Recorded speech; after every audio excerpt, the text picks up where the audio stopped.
How to put Face ID on an app store. So first of all, we need to go ahead to our settings, okay? And from here, we need to scroll a little bit down until you find Face ID and passcode. So I'm gonna click on it. And from here, I'm gonna enter my passcode and everything.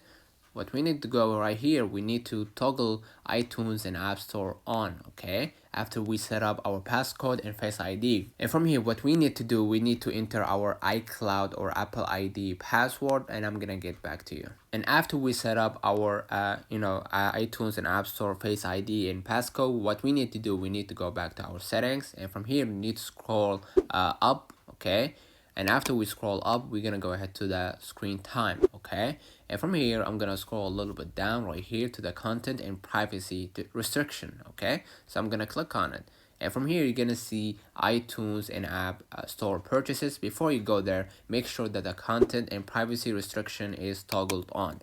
The next step, what I'm gonna do, I'm gonna click iTunes and App Store purchases, okay?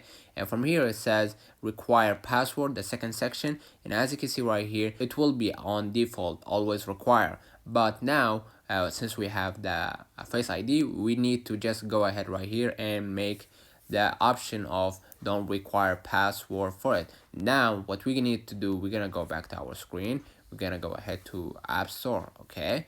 And from here, what we need to do, we need to go ahead to any app right here. Let's have an example right here, and I'm gonna go ahead into clicking get, okay? We're gonna wait up, and as you can see right here, it requires the Face ID only by double click on my screen lock, okay? Let me know in the comments if this video helped you.